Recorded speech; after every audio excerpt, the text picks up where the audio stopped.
श्री राम कथा सुनाएंगे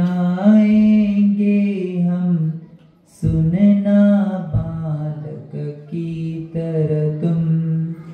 श्री शांति विद्या सन्मति के नंदन, भूल अगर हो जाए तो इस बालक को माही कर देना, देना तुम ही तुम। श्री राम कथा सुनाएंगे, प्रभु राम उर में आएंगे। जय श्री राम, जय श्री राम, जय श्री राम तुम ही कहना है। दो भाइयों ने कुर्सी त्यागी, तभी रामायण ये घटी। जय श्री राम, जय श्री राम, जय श्री राम ही कहना है। अपने घर में महाभारत नहीं, रामायण की करो तैयारी। जय श्री राम, जय श्री राम, जय श्री राम ही कहना है।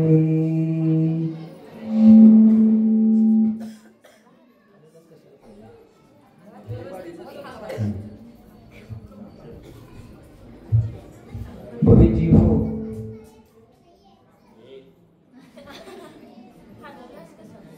आचार्य भगवान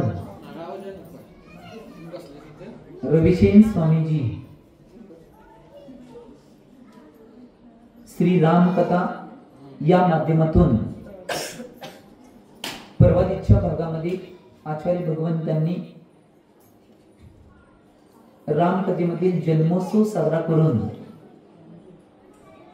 राजा जनक आणि त्याची पत्नी विदेहा यांच्याविषयी कथानक सांगण्याचा पुरुषार्थ आचार्य भगवंतांनी केला होता।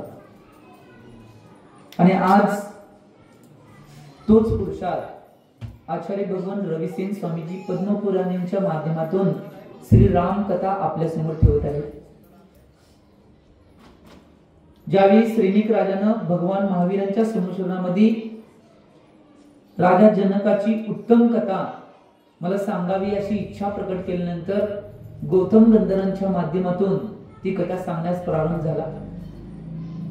ज्यावेळी जनक राजा आणि त्याची जी राणी होती ती विदेहा अतिशय सुंदर आणि एक देव ती विदेहा राजाची कथा सांगत असताना विदेहा राणी जी तिची प्रसूतीची वेळ होती त्यावेळीची कथा आचार्य भगवान सांगत आहेत। त्या प्रसूतीची वेळ असताना एक देव त्या प्रसूतीच्या वेळी त्या विदेह राणीची संरक्षण करण्याचा प्रयत्न करत होता। आणि हे ऐकल्यानंतर श्रीनिक राजाच्या मनामध्ये परत आणि कुतूहल निर्माण झाल्याने त्यांनी महावीरांच्या संरक्षणामध्ये परत प्रश्न केला की तो देव त्या राणीचे संरक्षण का करत होता। त्यावेळी त्या प्रश्नाला उत्तर देताना गंधर्व स्वामींनी परत ती कथा पूर्णपणे सांगण्यास प्रारंभ केला आणि ती कथा आपल्या समोर येत आहे। ज्यावेळी विदेह नावाची जी राणी होती, कुणाची विदेहा, जनकाची राणी, ती विदेह राणी होती। ती तिच्या प्रसूतीच्या वेळी एक देव येऊन रक्षण करण्याचं काम करत होता। याचं मूळ कारण आता तो सांगत आहे। चक्रपूर नावाचा एक नगर होतं आणि त्या नगराचा जो राजा होता तो चक्रध्वज नावाचा राजा होता। त्याची मनस्विनी नावाची पत्नी होती आणि त्यांना चित्तोत्सवा नावाची एक कन्या झाली। आणि गुरुबरी पांढऱ्या मातीच्या लेखणीने म्हणजे खडूने ती वर्णमाला लिहित शिकत होती। आणि त्याच वेळी त्या चक्रध्वज राजाचा धूमकेश नावाचा एक पुरोहित होता।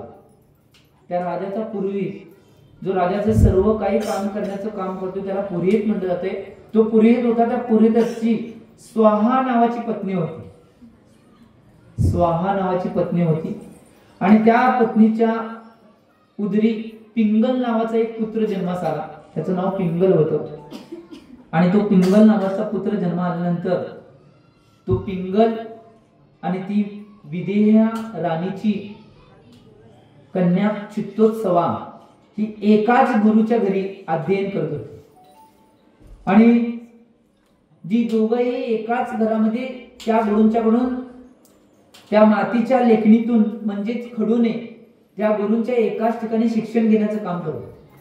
आणि काय झालं, ते शिक्षण घेत असताना ज्यावेळी ते दोघेही शिक्षण घेत होते, पिंगल आणि चित्तोत्सवा, त्या चित्तोत्सवा आणि पिंगल ज्यावेळी शिक्षण घेत असताना दोघांनी एकमेकांची हृदय हरण केली. आता हे कळलं असेल तुम्हाला काय आहे. हरण केल्यानंतर दोघांनीही तिथनं ठरवलं आणि दोघंही कुणालाही कारण न सांगता तिथनं निघून गेले. याचा अर्थ सुद्धा कळला असेल. ती निघून गेल्यानंतर ज्यावेळी ते निघून गेले त्यावेळी त्यांनी ठरवलं की आपण या देशाच्या बाहेर जाऊन, या नगराच्या बाहेर जाऊन एका अशा नगरामध्ये की ज्या ठिकाणी आमची कुठलीही माहिती कुणालाही नाही, अशा ठिकाणी आम्ही जायचं आणि आम्ही व्यवस्थित रूपानं आपलं जीवन व्यतीत करायचं असं दोघांनी निर्णय घेतला. आणि निर्णय घेतल्यानंतर ज्यावेळी त्यांना एकांत प्राप्त झाला त्यावेळी दोघंही त्या नगरातून निघून गेल्यानंतर त्या चित्तोत्सवाचे जे भाऊ होते त्यांना एवढा विकल्प झाला की असे हे बिन सांगता दोघेही निघून गेले. त्यांनी बऱ्याच शोध घेण्याचा प्रयत्न केला परंतु ते दोघेही सापडले. त्यावेळी ज्यावेळी ते दोघं निघून गेले आणि निघून गेल्यानंतर परंतु एक गोष्ट आहे, कर्मगती न्यारी त्याला बुद्धी काही करील बिचारी, हे म्हणलं जातंय की कर्माची गती असते की त्या कर्माच्या गतीमध्ये कर्म आम्हाला त्या दिशेने ओढून नेते. आणि या चित्तोत्सव आणि पिंगलच्या बाबतीत तसंच घडलंय. त्याला सुद्धा कर्म त्याच्या दिशेने ओढून न्यायलेले. अशी गती होती की ते कर्म त्या पिंगलाला चित्तोत्सवाच्या माध्यमातून ओढून न्यायले. अशी परिस्थिती निर्माण झाली होती. आणि त्या दोघांनी ते ज्यावेळी नगर सोडलं आणि नगर सोडल्यानंतर ज्यावेळी ते नगर सोडून गेले आणि सोडून गेल्यानंतर त्यांनी दूर जाण्याचा प्रयत्न केला. आणि त्यांनी एक नगर असं होतं, त्या नगराचं नाव होतं विदग्ध नावाच्या नगरामध्ये ते गेले. परंतु ते नगर एवढं सुसज्ज होतं आणि त्या राजानं एवढ्या त्या नगराची सुंदर व्यवस्था निर्माण केली. त्या राजानं काय केलं, त्या नगरात कोणताही बाहेरचा परदेशी व्यक्ती, परदेशी स्त्री, परदेशी व्यक्ती कोणीही त्या नगरात प्रवेश करू शकत नाही अशी व्यवस्था निर्माण केली. परंतु त्या नगराच्या बाहेर अशी एक चाळ होती की जे असे दुःखी कष्टी आहेत, जे गरीब आहेत, ते झोपड्या बांधून तिथे राहत होती, त्यांची व्यवस्था होती. त्याच ठिकाणी या पिंगलनं आणि चित्तोत्सवानं आपली एक छोटीशी झोपडी बांधली आणि ते आपलं जीवन तिथे व्यतीत करू लागले. ते जीवन व्यतीत करत असताना दोघंही ज्यावेळी गुरूंच्याकडे अध्ययन करत होते, दोघांनी अध्ययन करताना कुठलीही विद्याची प्राप्ती करून घेतली नव्हती, कुठल्याही कला शिकल्या नव्हत्या आणि कुठल्याही ज्ञानाचं अर्जन करून घेतलं नव्हतं. आता जीवन जगत असताना ज्यावेळी ज्ञान नसेल, कला नसतील आणि कुठल्याही विद्याची प्राप्ती जर नसेल तर जीवन जगताना बऱ्याच अडचणी येतात. एक गोष्ट लक्षात घ्या, तुम्ही तुमचं जीवन जगत असताना विद्या प्राप्ती, कला प्राप्ती आणि ज्ञान प्राप्ती हे सगळं व्यवस्थित रीतीने शिकणं आवश्यक आहे. कोणी विद्यार्थी दशरथ असेल त्यांनी लक्ष ठेवा, विद्या प्राप्ती करत असताना विद्या अध्ययनच करणं आवश्यक आहे. जर इकडे तिकडे लक्ष दिले तर 3 काळामध्ये विद्या प्राप्ती होणार नाही. त्यामुळे विद्या प्राप्ती करताना मुलांना लय काय हुरूप येतोय, मुलींना लय काय हुरूप येतोय, काय काय वाटतंय कुणास ठाऊक, आम्ही स्वर्गात आहे, कुठं आहे कुणास ठाऊक, महाराणी आहे, अमुक आहे, तमुक आहे, नट आहे, काय काय वाटत असते कुणास ठाऊक म्हणा. परंतु एक गोष्ट लक्षात घ्या, ज्यावेळी जीवनातले वेळ प्रसंग निघून जातील त्यावेळी परत विद्या प्राप्ती, कला प्राप्ती आणि ज्ञान प्राप्ती 3 काळ तुम्ही करून घेऊ शकत नाही. इथनं उदाहरण स्पष्ट व्हायले.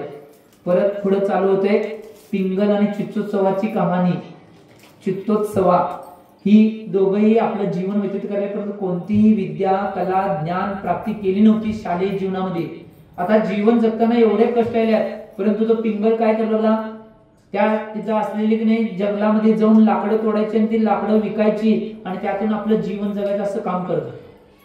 आणि काय झालं, ज्यावेळी हे सगळं काम करत होते आणि हे काम करत असताना ज्यावेळी त्याने आपलं जीवन जगत होते, सगळं जीवन जगत असताना एवढ्या राजा अवस्थेमध्ये, एवढ्या सगळ्या राजगादीमध्ये सगळं जीवन व्यतीत केलेली माणसं आता या झोपडीमध्ये जीवन जगताना त्यांना बरीच कष्ट सहन करावं लागत.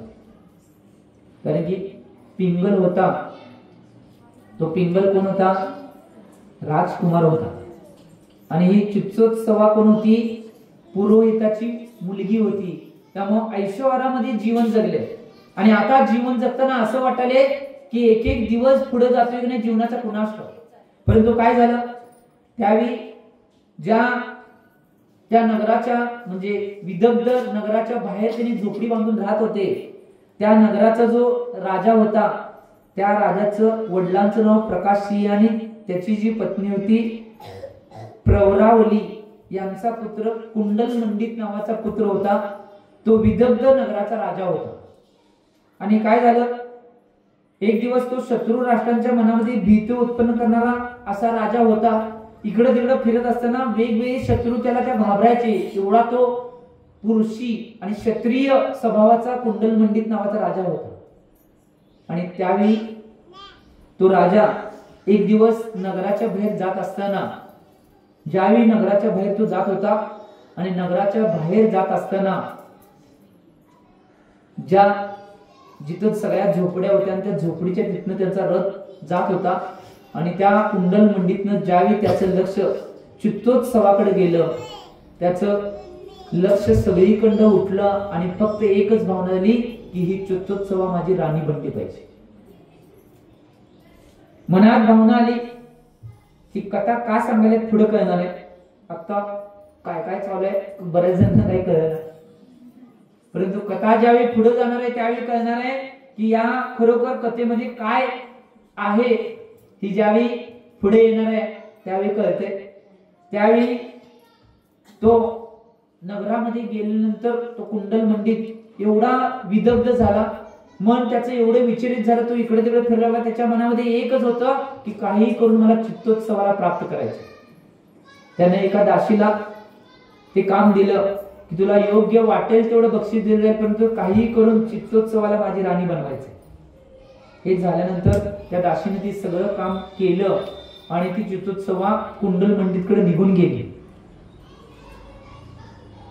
कुंडल मंडितकडे ती चित्तोत्सवा निघून गेल्यानंतर आता हा दिवसाचं सगळं काम करून एवढ्या थकून आला होता. आणि थकून आलेला असताना घरात आलेला पहिला तो बघतोय की सुंदर अशी माझी जी पत्नी आहे ती चित्तोत्सवा कुठे गेली म्हणून तो हुडकायला लागलाय, तर पत्नी त्याला तिथे कुठे सापडेना.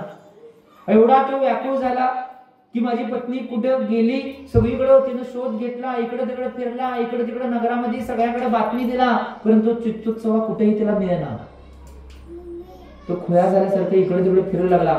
शेवटीला तशा अवस्थेमध्ये तो राजाजवळ गेला आणि राजाला म्हणतोय की हे राजन, माझ्या पत्नीला कोणी पळवून नेले, तुम्ही त्या पत्नीचा शोध लावून लवकरात लवकर मला द्यावं.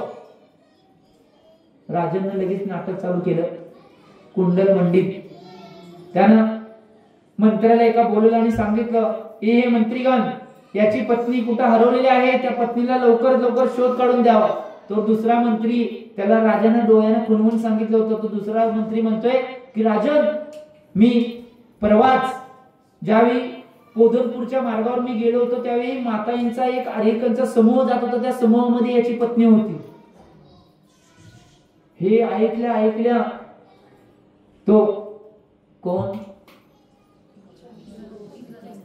पिंगल, हे ऐकल्या पत्नीची बातमी ऐकल्या कोणतेही मनात भाव न घेता तो तिथनं तडकाफडकी निघून गेला आणि तो पोधनपूरच्या दिशेने चालून गेला. पोधनपूर कुठे माहितीये? पोधनपूर म्हणजे आताचं पाकिस्तान आणि अफगाणिस्तान, म्हणजे बाहुबलींची राजधानी. एवढ्या लांब निघून गेला तो. तिथं सगळं तेवढ्या पोचला. आता कहाणी लगेच सांगायला कसा पोचला, कुठं थांबलाय हे सांगायचं वर्ष जाईल. तर तो पोधनपुरामध्ये पोचल्यानंतर त्या मंदिरामध्ये त्या डोंगराच्या खाली जिथं आरेकनचा संघ राहत होता त्या सगळ्या ठिकाणी त्यानं चित्तोत्सवाचा शोध घेतला, परंतु त्याला चित्तोत्सवा कुठेही मिळाला नाही. ज्यावेळी परत एकदा तिथल्या सगळ्या डोंगराच्या खाली, डोंगराच्या वर तिथल्या मंदिराच्या बाजूला जे भवन बांधले त्या भवनामध्ये मातांचा संघ, आर्यिकांचा संघ ज्या ज्या ठिकाणी आहे त्या ठिकाणी त्या पिंगलनं चित्तोत्सवाचा शोध घेतला, परंतु चित्तोत्सवा कुठेही मिळाला नाही. आता परत आणि एवढा व्याकुळ झालेल्या अवस्थेमध्ये मनात एकच, इकडं तिकडं फिरून, उन्हामध्ये फिरून कुठल्याही भोजन जात नव्हतं. कारण की मनामध्ये एकच की माझी पत्नी चित्तोत्सवा कुठे आहे.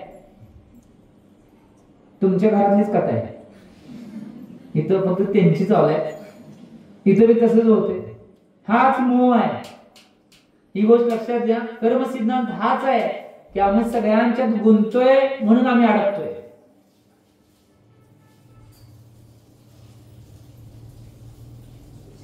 जयसिंगपूरची विदा उटी सर आपल्या प्रवचनात किंवा व्याख्यानामध्ये कायम म्हणतात, प्रवचन नाही व्याख्यान, ते व्याख्यानामध्ये कायम म्हणतात,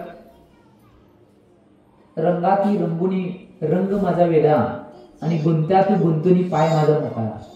संसारात जर आपण संसार करायचा असेल किंवा प्रपंच जर करायचा असेल तर कुठल्याही रंगाने आम्ही रंगलो तरी आमचा रंग, अंतरंगाचा जो आत्म्याचा आहे तो पांढरा शुद्ध तसाच वेगळा असणं आवश्यक आहे.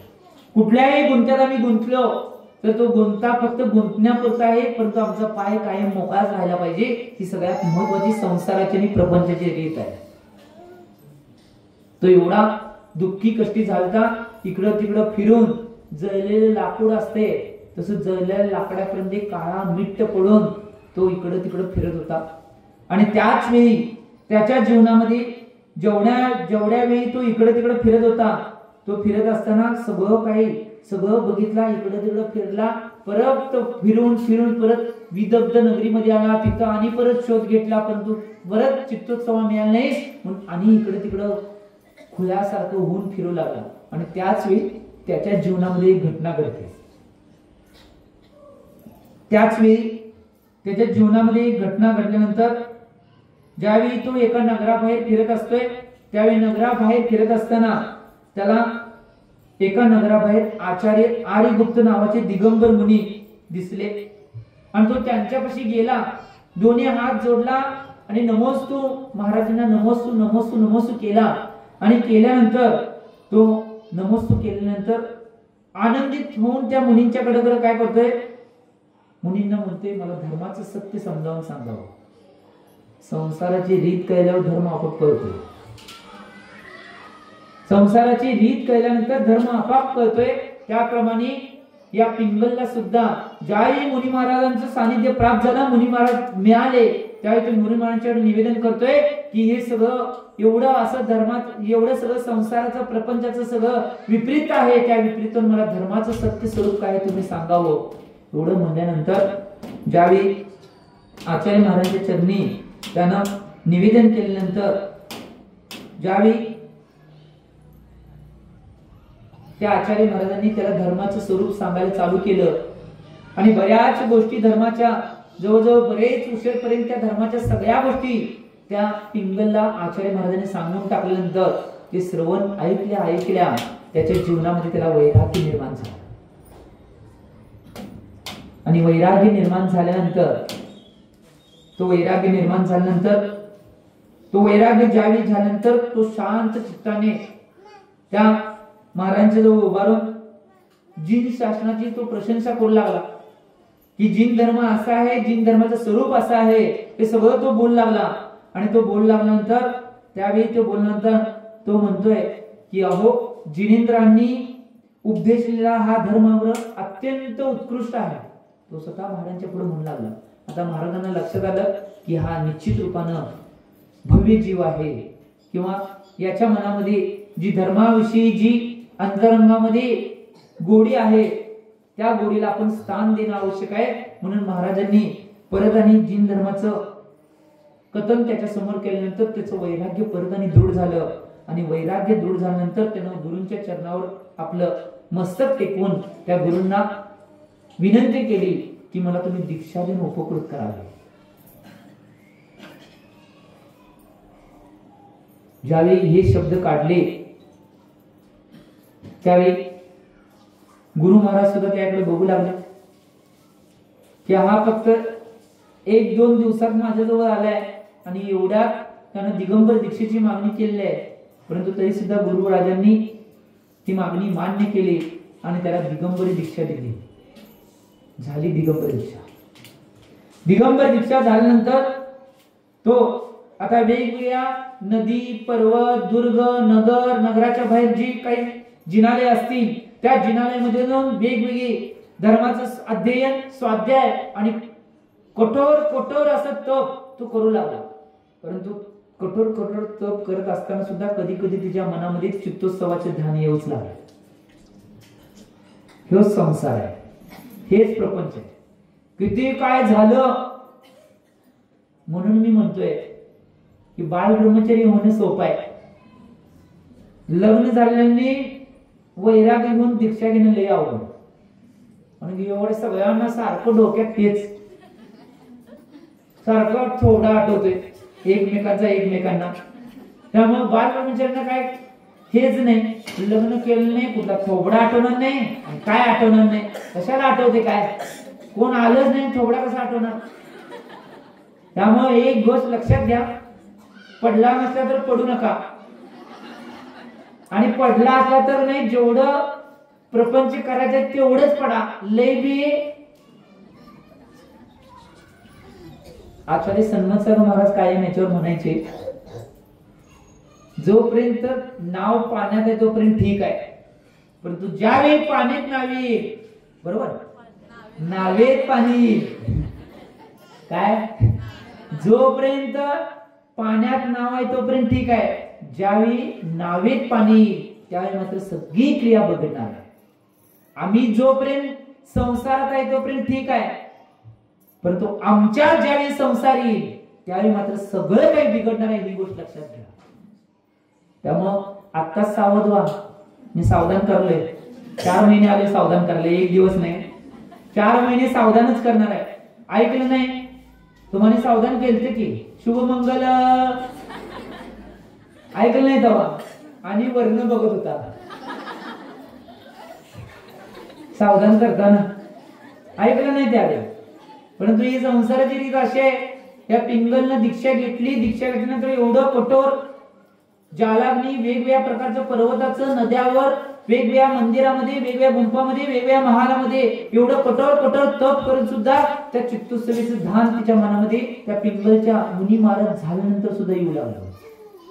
परंतु या सगळ्या कठोर तप करत असताना ज्या वेळी तो तप करत होता ते सगळं कठोर तप, आणि त्याचं कठोर तप करून पहिला शरीर जर्जर झालं होतं, आणि आता मुनी अवस्थेमध्ये एवढं सगळं कठोर तप करून वेगवेगळ्या नदीच्या कटारावर, वेगवेगळ्या पर्वतावर, पर्वताच्या खाली, वेगवेगळ्या महलामध्ये, वेगवेगळ्या मंदिरामध्ये, वेगवेगळ्या ठिकाणी तप करून त्याचं शरीर अर्ध जळलेल्या झाडाप्रमाणे त्याच्यापेक्षा वाईट काळं मिट्ट असं शरीर बनलं.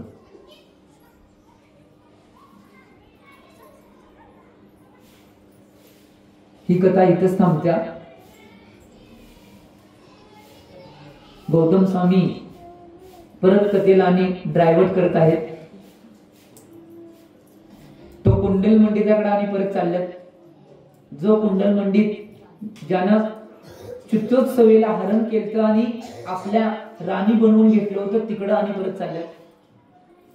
कहाणीमध्ये किती काय काय संसारात क्लिष्ट होते बघा. आमचे आचार्य महाराज खरोखर म्हणायचे, हे आता कधी कधी वाचताना, त्याच्या आधी मी बऱ्याचदा वाचले, परंतु बऱ्याच वेळा नाही वाचताना असे प्रसंग येतात. एक गोष्ट लक्षात घ्या, महाराज म्हणायचे सत्य आहे की आम्ही मुनी महाराज होऊन 22 परीक्षा सहन करतोय, परंतु जी संसारात प्रपंचात आहेत ती 22 लाख परीक्षा सहन करतात. बघायला खरोखर बघायला श्री राम कथा 22 लाख परीक्षा, किती काय काय कुणाच्या घटना कशा होतात, कुणाचा संसार, कुणाचा प्रपंच काय काय होतोय, ही सगळी कथा चालू आहे. आता परत कुंडल मंडिताकडे ज्यावेळी ही कथा गेल्यानंतर रत्नांच्या मायेमध्ये जशी वेगावेगाने रत्ने असतात त्याचप्रमाणे या कथेचे अनेक अवांतर कथा आता चालू होत आहे. आणि ज्यावेळी राजा अनरण्य नावाचा राजावर राज्य असताना ही कथा घडल्या, आणि त्यावेळीची कथा परत आणि गौतम स्वामी आपल्यासमोर प्रस्तुत करतात. म्हणजे त्यांच्या रूपात आचार्य भगवान रविशेख स्वामीजी आपल्यासमोर ही कथा परत आणि उद्घाटित करत आहेत. ज्यावेळी जो कुशील मनुष्य ज्याप्रमाणे मर्यादेचे अतिक्रमण करीत असतो त्याचप्रमाणे कुंडल मंडित दुर्ग स्थानांचा किल्ल्यांचा आश्रय घेऊन अनरण्याच्या भूमीवर आक्रमण करू लागला. म्हणजे कुंडल मंडित आणि अनरण्य या दोघांची राज्य एका ठिकाणीच आहे, राज्याला राज्य लागू नये. कुंडल मंडित काय करू लागला, ज्यानं चित्तोत्सवेचं हरण केले होतं तो कुंडल मंडित आता त्या अनरण्याच्या भूमीमध्ये आक्रमण करून एक एक राजांना एक एक मांडलिकांना जिंकून ती नगरी सगळी आपल्या ताब्यात घेऊ लागला. तो अनरण्य राजा एवढा दुःखी झाला, व्याकुळ झाला की कोणती, कारण की अशा ठिकाणी त्यानं त्या कुंडल मंडितांना आपलं आश्रयस्थान घेतलं होतं की त्या ठिकाणी त्याला जिंकणं अशक्य होतं. तो एवढा व्याकुळ झाला राजा अनरण्य, माझी संपत्ती सगळी निघून जाते म्हणजे सगळी व्याकुळ होता. तो अनरण्याचं तेच चालू, त्याची थोडी थोडी संपत्ती निघून चालल्या म्हणल्यानंतर अनरण्य एवढा व्याकुळ झाला होता. ज्याप्रमाणे सगळ्या परिवारातली सगळ्या पूर्ण जगतामध्ये जेवढे जीव आहेत त्यांची सुद्धा अशी अवस्था होती, माझ्याजवळ पैसा संपत्ती वैभव निघून चालले की ते व्याकुळ व्याकुळ होतात.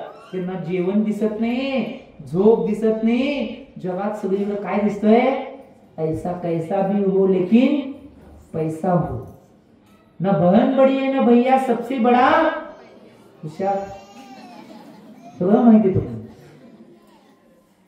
त्या अनरण्याला सुद्धा तशीच अवस्था निर्माण झाली, त्याला झोप लागेना, कोणतंही जेवण जाईना, कुठल्या राज्यातल्या कुठल्याही गोष्टीकडे त्याचं लक्ष लागेना.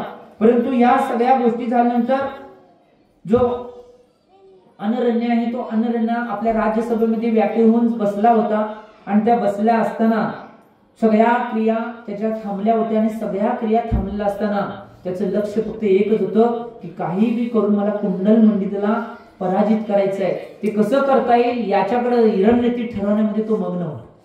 आणि एवढा त्याचा चेहरा एरंडेल तेल पिल्यागत झाला. काय कायांचा चेहरा कधी कधी एरंडेल तेल पिल्यागत होतो. त्यांना बघितलं असं वाटतं की ह्यांच्या जीवनात काय घडले कोणाचं. आता त्या राजाचा पैसे संपत्ती सगळं चाललंय म्हणून त्याचा चेहरा असा झाला होता. तो एकच मनात चिंतन करलाय की कसं बी करून मला कुंडल मंडितला हरवायचं आहे. त्यावेळी एक अशी घटना घडते की त्या दिवशीच अनरण्याच्या दरबारामध्ये बालचंद्र नावाचा जो सेनापती होता, तो सेनापती राजाला म्हणतोय की राजन,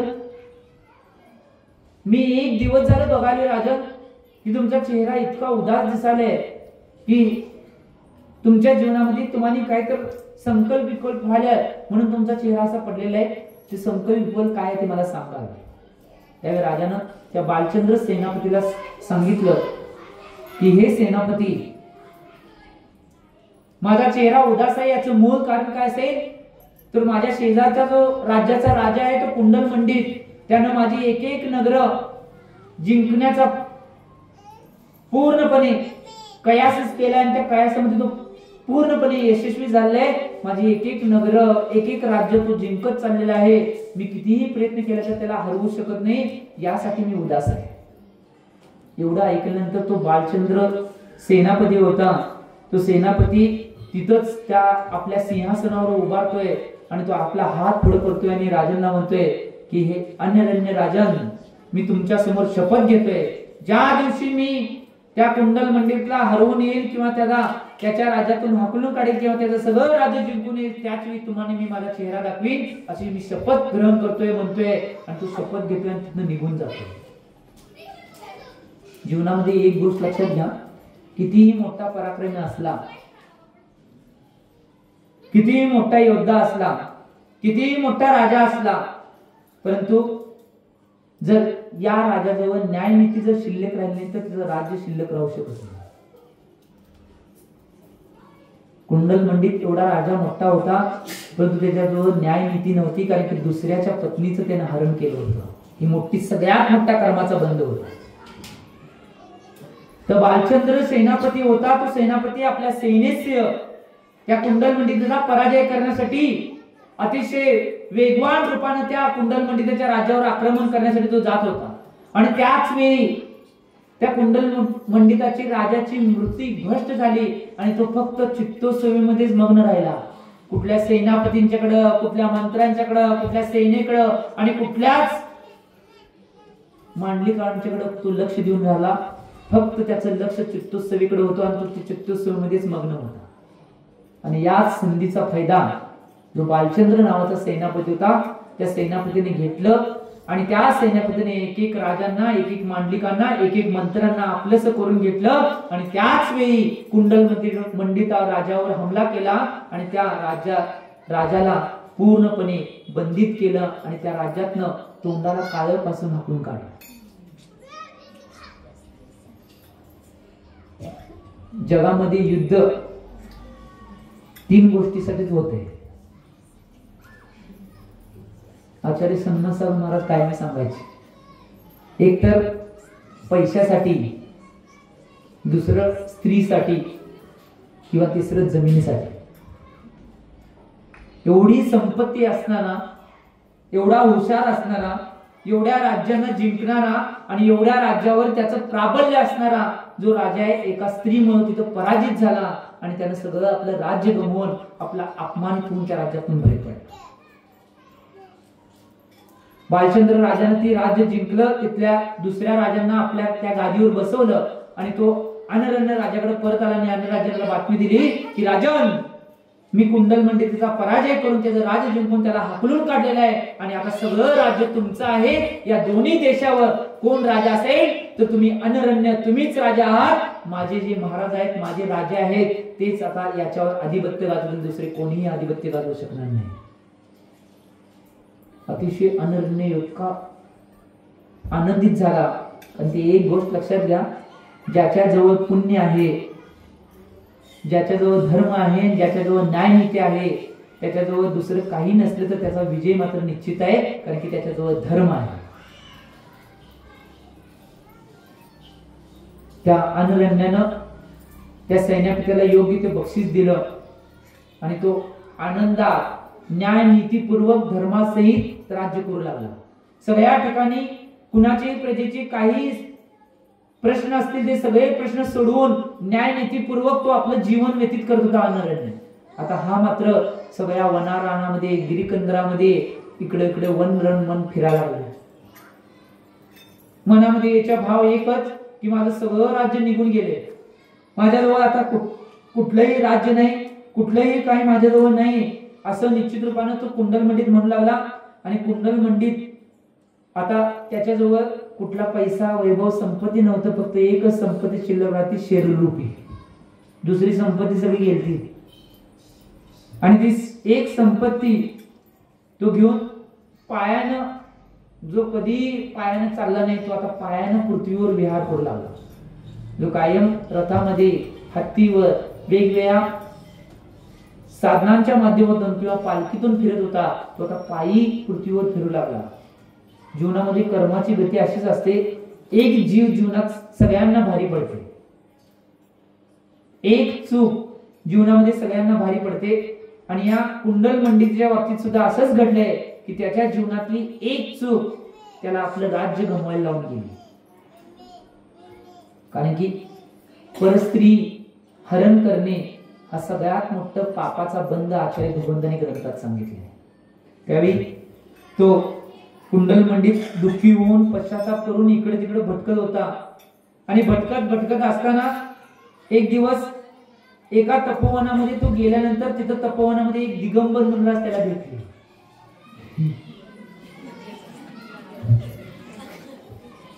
दिगंबर मुनिराज बघितल्यानंतर त्याची भावना बदलली. तो दिगंबर मुनीच्या चरणामध्ये गेला, कारण की संसाराचं रूप, संसाराची दशा जोपर्यंत कळत नाही तोपर्यंत धर्म कळत नाही. काय म्हणलो मी? संसाराचं रूप आणि संसाराची दशा जोपर्यंत कळत नाही तोपर्यंत धर्म माणसाला कळत नाही.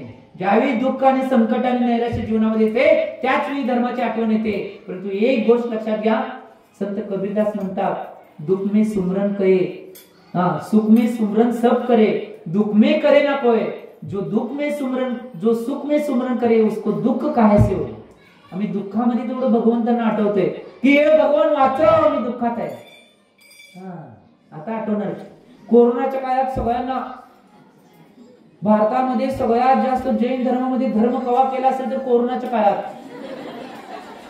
होय, सर्वे केला होता एका शास्त्रींनी, बौद्ध गयाचे शास्त्री प्रोफेसर नलिनजी शास्त्री यांनी सर्वे केला होता भारतामध्ये सगळ्यात जास्त धर्माचं पालन केव्हा केलं गेलं तर कोरोनाच्या काळात.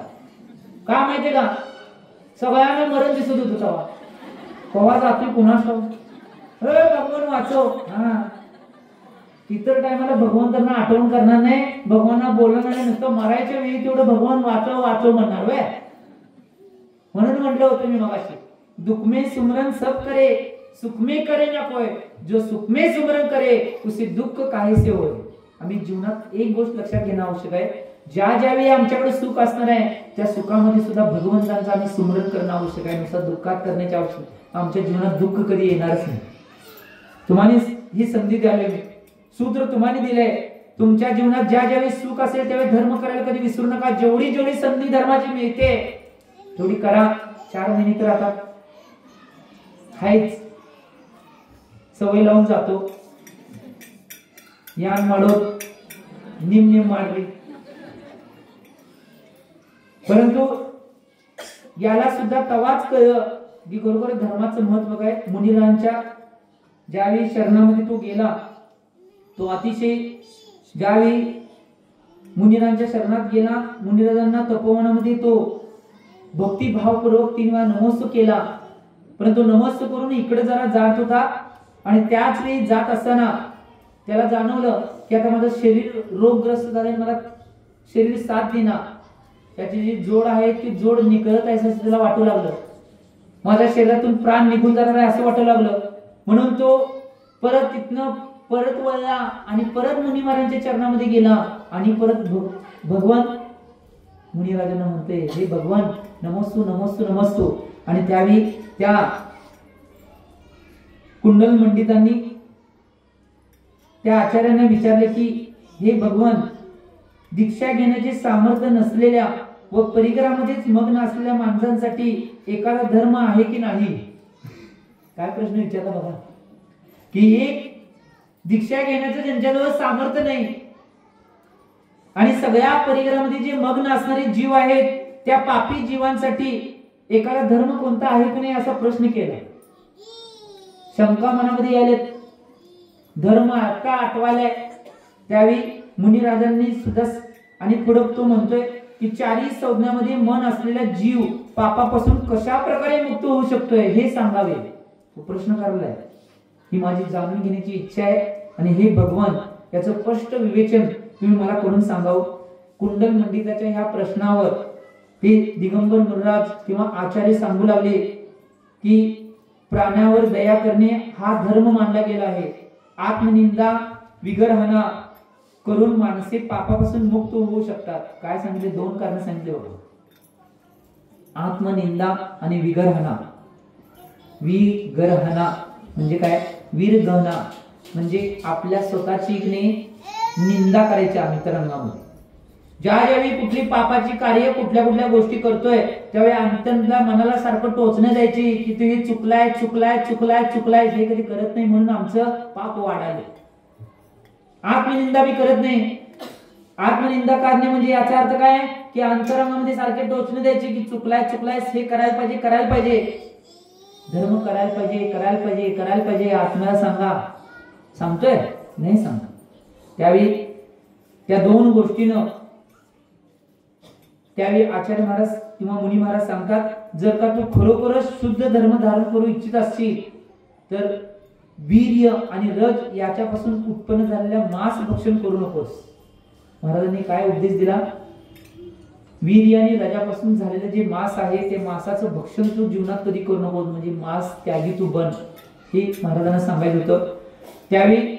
कारण की मांस हे हिंसेचं भयंकर कारण आहे आणि सर्वच प्राणी मृत्यूला भीत असतात. तेव्हा त्यांच्या मांसाने जो पापी मनुष्य आपले चामड्याची पिशवी म्हणजे पोट भरतोय, काय म्हणले? चामड्याची पिशवी म्हणले, ते पोट भरतोय, तो निश्चितच नरकात जाते म्हणून सांगितले. सूत्र दिले बघा, कर्म सिद्धांत. जो मांस भक्षण करणार आहे तो नियमाने कुठे जाणार आहे? नरकातच जाणार आहे म्हणून सांगावे. त्यामुळे एक अशा उपायाने जे मांस भक्षक माणसाचे रक्षण होऊ शकत नाही. मांस भक्षण करणारा जो व्यक्ती आहे त्याने कोणतेही उपाय केले तर त्याचं रक्षण होऊ शकलं नाही हे सांगायचं आचार्यांना.